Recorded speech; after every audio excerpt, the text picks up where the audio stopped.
السلام علیکم۔ اگر آپ ہمارے چینل پہ نئے ہیں تو اس کو سبسکرائب کر لیں اور بیل آئیکن کو پریس کرنا مت بھولیے گا تاکہ ہماری ہر آنے والی ویڈیو کا نوٹیفیکیشن آپ کو مل سکے۔ السلام علیکم، میرا نام ذکی اللہ ہے اور میں لاہور میں رہتا ہوں۔ میرے ساتھ ایک بہت خوفناک واقعہ ہوا تھا۔ میرے اپنے ہی گھر میں ایک بال ٹاؤن کا رہائشی ہوں۔ یہ آج سے 5 سال پہلے کی بات ہے جب میری ساس بیمار ہوئی تھی اور لاہور کے ایک بڑے ہاسپٹل میں زیر علاج تھی۔ میری 2 چھوٹی سالیاں ہیں جو میرڈ ہیں۔ سسر کا انتقال ہو چکا تھا اور علاج کا جتنا بھی خرچہ تھا وہ میں ہی اٹھا رہا تھا۔ میری وائف اور 2 بچے وہ ہاسپٹل میں تھے، میری ساس کے پاس۔ ان کو برین ہیمریج ہوا تھا، ابھی تک ان کو ہوش نہیں آیا تھا۔ بس میں ہی سارا دن کام پر ہوتا اور واپسی پہ ہاسپٹل جاتا۔ وہاں سے 10-11 بجے نکل آتا۔ بچوں کو ان دونوں اسکول سے سردیوں کی چھٹیاں تھیں، وہ اپنی ماں کے پاس ہی رک گئے۔ اب میں ایک پرائیویٹ روم بک کروایا لیا تھا، مگر ایک دن میں لیٹ ہو گیا، یہاں تک کہ رات کے 2:30 بج گئے۔ وائف اور بچوں کو اللہ حافظ کہہ کر ہاسپٹل سے باہر آ گیا، گاڑی میں بیٹھا اور ڈرائیو کرنے لگا۔ میرے گھر اور ہاسپٹل کا راستہ تو 35 سے 40 منٹ کا تھا، مگر رات کے 2:30 بجے ٹریفک نہ ہونے کے برابر تھی، میں جلدی راستہ طے کر رہا تھا۔ ابھی مجھے ڈرائیو کیے ہوئے 12 سے 13 منٹ ہی ہوئے ہوں گے کہ ہلکی بارش شروع ہو گئی۔ میں جیسے ہی نیو کلمہ چوک انڈر پاس سے گزر رہا تھا تو مجھے ایک بہت بوڑھا آدمی نظر آیا جس نے ہاتھ میں چھاتا پکڑا ہوا تھا، اور اس بوڑھے آدمی کا قد 6 فٹ تھا۔ اس کی کمر آگے کو جھکی ہوئی تھی۔ سب سے زیادہ حیران کر دینے والی بات یہ تھی کہ بوندا باندی ہو رہی تھی۔ رات کے 3 بج رہے تھے، مگر وہ آدمی اپنے جس کالی چھتری کے ساتھ وہاں کھڑا تھا وہ چھتری بند تھی۔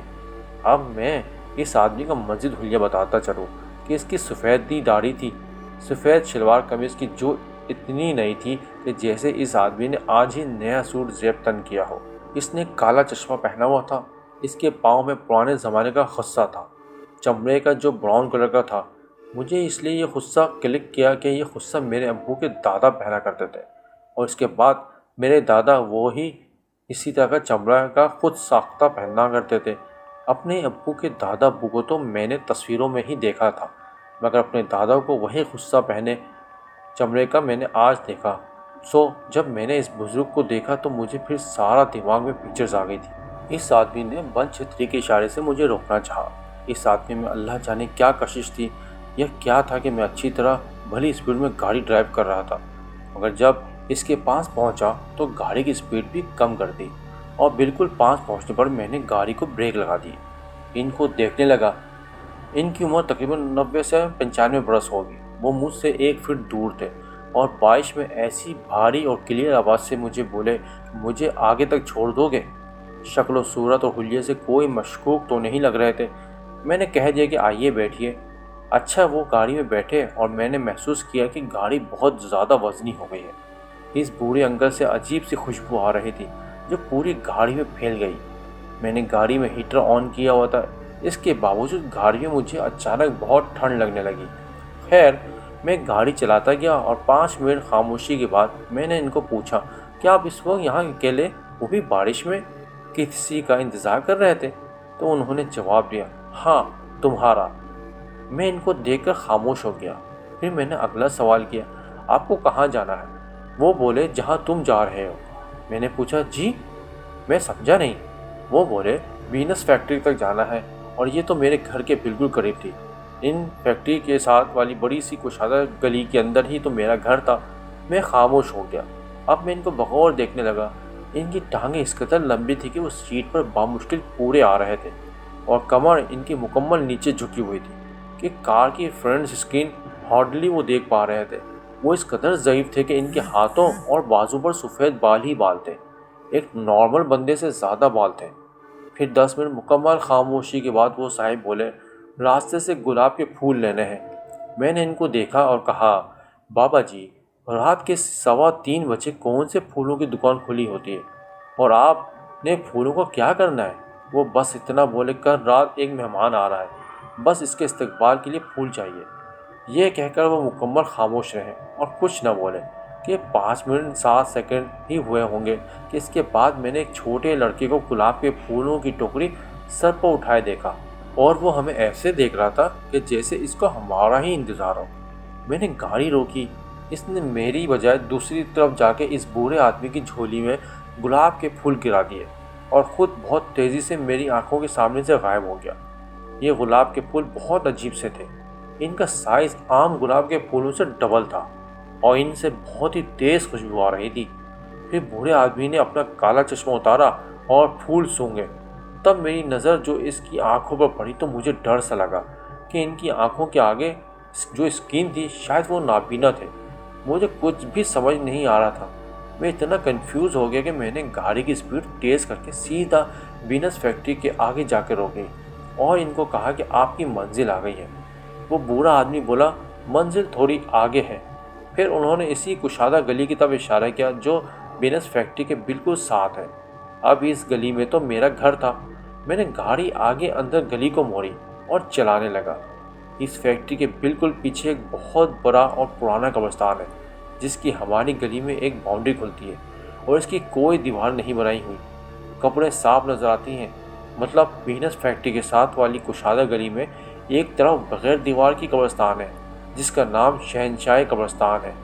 اسی قبرستان کے بالکل سامنے میرا گھر ہے اور بھی گھر ہے۔ میرا بھی اسی لائن میں گھر ہے۔ میں نے اب بوڑھے آدمی کو کہا کہ بابا جی میرا گھر تو آ گیا ہے، آپ کو کہاں جانا ہے؟ تب انہوں نے قبرستان کی طرف اشارہ کیا اور کہا کہ میرا بھی گھر آ گیا ہے۔ مجھے تو پہلے ہی شک ہو رہا تھا کہ جب انہوں نے یہ بات بولی تو میرے پاؤں کے نیچے سے زمین نکل گئی۔ میں گاڑی میں ایسی حالت میں تھا کہ جیسے وہیں جام ہو گیا ہوں۔ میں اپنی سائیڈ والی گاڑی کا دروازہ کھولنے کی کوشش کرنے لگا تو مجھ سے دروازہ نہ کھلے۔ میری آنکھوں کے سامنے سے وہ گاڑی سے اترے رات کے 3:20 پر اور سیدھا اسی قبرستان کی طرف گئے۔ اور اس قبرستان کی زمین گلی کے روڈ سے کافی اونچی ہے کہ کوئی بھی نارمل انسان اس کو پرانگ نہیں سکتا، بلکہ دوسری طرف بنے ڈھلان سے اندر جاتا ہے۔ مگر یہ بابا جی میری نظروں کے سامنے قبرستان کی حدود میں انٹر ہو گئے اور اوپر کو ہوا میں اڑے قبروں کے پاس پہنچ کر چلنے لگے۔ چلتے چلتے اندھیرے میں ایسے غائب ہو گئے۔ یہاں میری جو حالت تھی اور اس ٹائم میں جو محسوس کر رہا تھا میں آپ کو شاید لفظوں میں بھی نہ بیان کر سکوں۔ میں نے استغفر اللہ پڑھ کر موذدین پڑھی اور آیت الکرسی پڑھ کر گاڑی گھر کے سامنے لگا کر گھر کے اندر چلا گیا اور کمرے میں جا کر اپنے گھر کے سارے دروازے اور کھڑکیاں بند کر دی جو اس شہر شاہ قبرستان کو کھلتی ہیں۔ ٹیرس کا دروازہ بند کیا تھا، اوپر پورشن کی سب ونڈوز۔ نیچے اپنے کمرے میں آیا تو خوف کے مارے میرے پسینے نکلے۔ سخت سردی میں پسینے نکل رہے تھے۔ اتنے میں میرے گھر میں لگے PTCL کی گھنٹی بجنے لگی اور میری ایک زوردار چیخ نکلتی ہے۔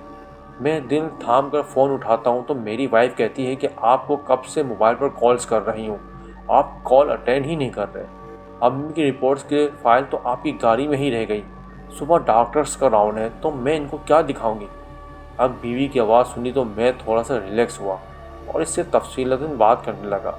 بات کرتے کرتے فجر کی اذانیں ہو گئی کیونکہ میرے جانے کے بعد میری ساس سے ملنے ان کی بہن آئی ہوئی تھی امریکہ سے اور سیدھا ایئرپورٹ سے ہاسپٹل آئی تھی۔ ان کو میں نے اپنے ساتھ گھر لے کر آنا تھا مگر وہ میرے جانے کے کچھ منٹ بعد ہی آئی ہوئی تھی تو ان سے بھی بات ہوئی۔ ان کا پتہ نہیں چلا اور میرا نیند سے اتنا برا حال تھا کہ میں فون کے پاس بڑے صوفے پر ہی سو گیا۔ جب آنکھ کھلی تو ظہر کا وقت ہو چکا تھا۔ آنکھ کھلتے ہی مجھے رات والا واقعہ یاد آیا۔ میں نے اٹھ کر کچن میں ناشتہ بنایا اور ٹی وی لاؤنج میں آ کر ناشتہ کرنے لگا۔ ظہر کی نماز پڑھی۔ سنڈے تھا تو میں نے سوچا کہ آج آرام سے ہی ہاسپٹل جاتا ہوں۔ ویسے بھی 3 راتوں سے ٹھیک سے سو نہیں پا رہا تھا۔ لیپ ٹاپ پر اپنا کام کرنے بیٹھ گیا۔ میری ایک میٹنگ بھی تھی، میں نے کچھ ضروری میلز بھی کرنی تھی، وہ کر کے اپنے گھر کے کچھ کام نپٹائے یہاں تک کہ مغرب کا وقت ہو گیا۔ میں ریڈی ہو کے ہاسپٹل آیا تو خبر ملی کہ ساس کی طبیعت بہت زیادہ کریٹیکل ہے۔ ان کو آج بھی ہوش نہ آیا تو معاملات مزید خراب ہو جائیں گے۔ وہی ہوا، رات عشاء کے بعد ان کی ڈیتھ ہو گئی۔ بہت مذہبی، تہجد گزار اور با اخلاق خاتون تھی۔ ان کو ہم اپنے گھر لے کر آئے کیونکہ ان کو اسی شہنشاہ قبرستان میں دفنانا تھا جہاں میرے سسر مدفون تھے، اور ساس کی آخری خواہش بھی یہی تھی کہ ان کو ان کے شوہر کے پہلو میں دفنایا جائے۔ برین ہیمریج کے بعد وہ پہلے ہی وینٹیلیٹر پہ تھی اور تقریباً سارا خاندانی ہاسپٹل میں ان سے ملنے آیا ہوا تھا۔ مینٹلی طور پہ بھی سب پریپیئر ہو چکے تھے کہ کسی وقت بھی ایسی خبر آ سکتی ہے، اور یہ کہ انہوں نے بچنا نہیں۔ اپنی سب ہمارے گھر پہنچنا شروع ہوئے۔ کچھ دیر ان کو رکھا، غسل دیا اور تہجد کے ٹائم ان کو دفنانے کے لیے اسی شہر کرشا قبرستان میں لے جایا گیا، کیونکہ انہوں نے اپنی زندگی میں ہی کہہ دیا تھا کہ جب میں مر جاؤں تو مجھے زیادہ دیر مت رکھنا اور رات کے اندھیرے میں دفنا دینا۔ جب ان کو دفنا کر آئے، صبح کل تھے، جب ہم کلوں کے بعد ان کی قبر پر فاتحہ پڑھنے گئے تو وہی پھول میں نے اپنی ساس کی قبر پر پڑے دیکھے جو گزشتہ رات اس بوڑھے آدمی کے پاس تھے۔ میں بہت زیادہ حیران ہوا۔ وہی بڑے بڑے گلاب کے پھول جن سے بہت تیز خوشبو آ رہی تھی۔ میں گورکن کے پاس گیا، اس سے پوچھا کہ یہ پھول کون رکھ کے گیا؟ اس نے کہا کہ میں نے تو کسی کو نہیں دیکھا، اللہ جانے کون رکھ کے گیا ہے۔ میں گھر آیا اور سارا واقعہ اپنے ایک انکل سے شیئر کیا جو میرے ابا کے ہمسفر تھے۔ میرے خاندان میں وہ بہت معاملہ فہم صاحب علم آدمی سمجھے جاتے ہیں۔ انہوں نے کہا کہ یہ دنیا قدرت کے رازوں سے بھری پڑی ہے اور بہت سی باتیں انسان کی عقل سے بالا تر ہیں۔ وہ کون تھا یہ تو اللہ ہی بہتر جانتا ہے، مگر تم اس کی گہرائی تک نہ جاؤ تو بہتر ہے، اور اس واقعے کا ذکر کسی سے مت کرنا، مگر اب آئندہ کبھی ایسا ہو یا وہ آدمی نظر آئے تو بتانا۔ میں بھی ان کی بات کو ذہن میں رکھتے ہوئے معاملہ بھول گیا۔ یہ جو کچھ بھی ہوا تھا میرا تو کوئی نقصان نہیں اس نے کیا۔ ایسے ہی وقت گزرتا گیا اور پھر ایک رات میں اپنے گھر میں بیٹھا تھا اکیلا۔ میری بھانجی کی شادی کے دن فکس ہو چکے تھے، تو میری وائف میرے بیٹوں کے ساتھ میری بہن کی طرف گئی ہوئی تھی اور ان کا اکٹھے آ کے شاپنگ پر جانے کا پلان تھا۔ سو میں گھر پہ اکیلا تھا۔ رات کو میرے بیٹے کا فون آیا اور کہنے لگا کہ پاپا آج ہم پھپھو کے ہی گھر رکیں گے۔ میں نے کہا ٹھیک ہے بیٹا۔ اب میں نیچے بیٹھا ہوں کیونکہ میرا کمرہ ہی نیچے ہے، تو ایک دم مجھے اوپر اپنے ایک بیٹے کے کمرے میں کسی کے بھاگنے کی آوازیں آنے لگیں، اور یہ رات کے 9 بجے کا وقت تھا۔ یہ مسلسل 5 منٹ تک آئی۔ میں جب تنگ آ کے اوپر گیا تو اوپر مجھے کوئی نظر نہیں آیا۔ واپس نیچے آیا، مجھے ایسا لگا کہ جیسے کچن میں کوئی عورت اور مرد گزرے ہیں۔ مجھے اب وہ خوف محسوس ہونے لگا کہ اتنے میں ہمارے گھر کے دروازے پر دستک ہوئی۔ میں نے جا کر دیکھا تو ہمارے خاندان کے وہی انکل جو معاملہ فہم صاحب علم آدمی سمجھ جاتے ہیں، ویسے تو وہ بہت کم اور بہت دیر بعد ہماری طرف چکر لگایا کرتے تھے۔ یہ میری ساس کی ڈیتھ کے 3 سال بعد ہماری طرف آئے اس رات، اور میں بھی ان کو دیکھ کر بہت خوش ہوا۔ میں نے کہا یہ اندر؟ انہوں نے کہا مجھے فجر کے ٹائم رائیونڈ کے لیے نکلنا ہے۔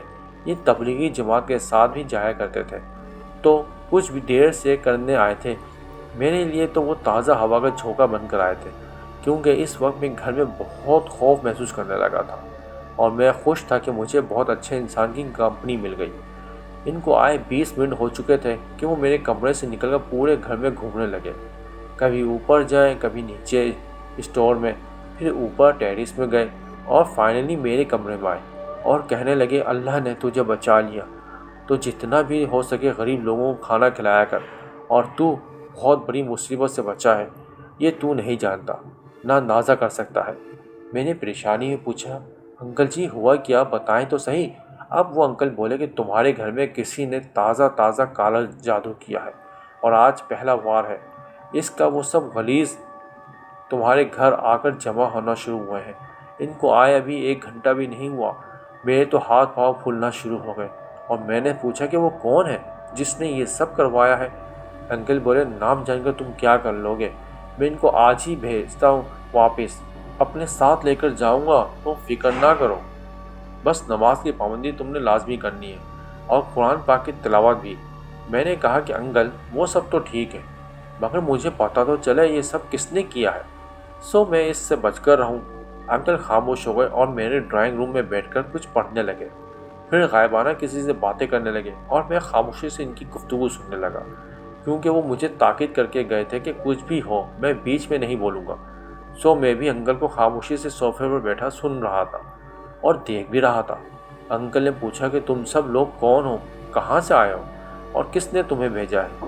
اس کے بعد انکل تھوڑا سا ہنسنے لگے جو مجھے سمجھ نہیں آئی، اور پھر کافی دیر خاموش رہے، منہ میں کچھ پڑھتے رہے۔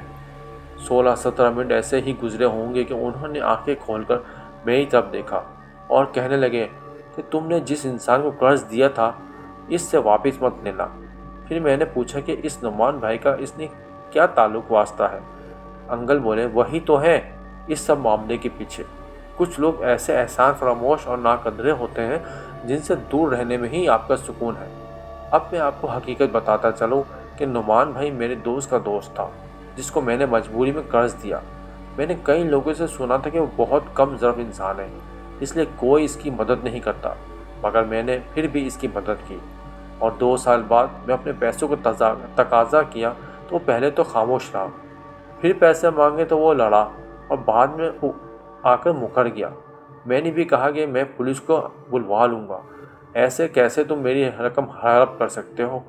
کچھ دنوں بعد میں نے یہ ارادہ تک کر دیا اور دل ہی دل میں اس کو معاف کر دیا کہ اللہ جانے اس کی کیا مجبوری ہوگی کہ جو قرض نہیں ادا کر سکتا۔